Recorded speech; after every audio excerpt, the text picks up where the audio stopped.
All right, we've placed the screen into the GOCCOPRO. We've sent art to the computer that is connected to the GOCCOPRO. Now I'm just going to print. I'm going to choose my Accurate is what I'm using currently. Independent. Custom size. So that's using the template that I have. And then we'll just go over here to output. Change this from composite to separation, so paste. And now I'm going to uncheck all these that I don't need currently. So I'm printing one at a time. I'm going to start with the base, print that. This will come into my Accurate. That looks like it's supposed to look. We'll print.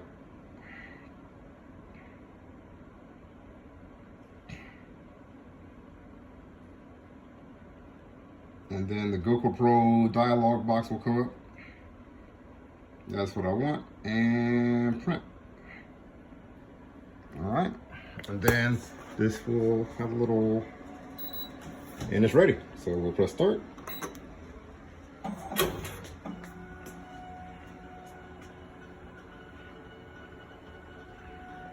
So as you know, this is it heats the film on the bottom of this that we place. It heats the film to create the holes for the mesh, through the mesh rather. So this will take a minute or so.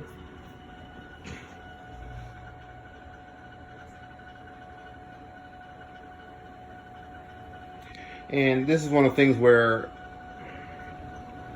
one of the benefits is that the time it takes to reclaim a screen by removing the ink, removing the emulsion, drying it, coating it, drying it again, burning it, and then rinsing that out and drying it.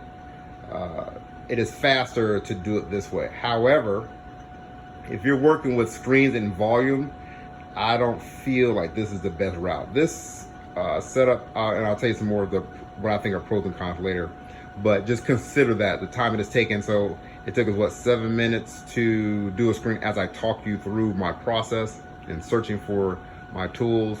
The time it takes to print. So right now, you could be getting another screen prepared. At the time this takes to print, you'd be close to finishing a screen if you're once you get into the groove of it.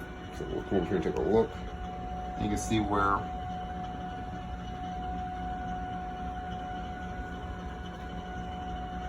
so yeah, that's your mesh burning, if you will. And so that's my registration mark at the top there, right there.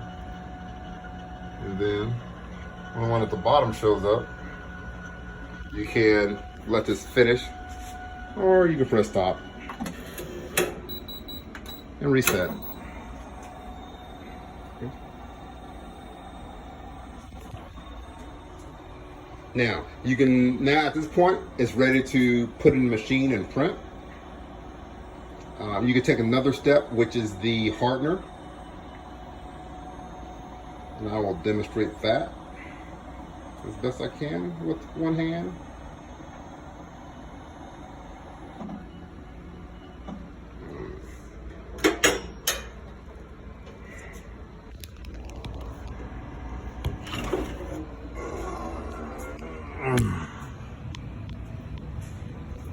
All right, so we use a degreaser.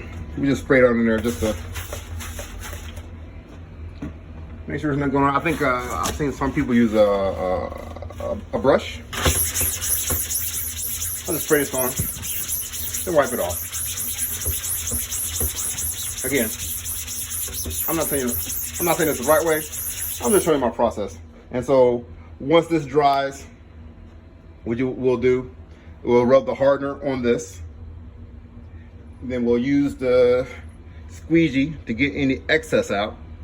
Then wipe the squeegee off. And then we'll take our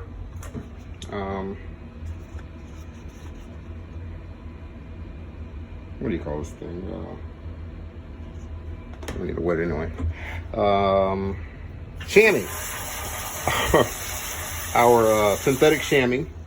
And you'll wipe the back. When you wipe the back, it'll bring the hardener out of the mulch, or out of the mesh. So I'll demonstrate that here shortly.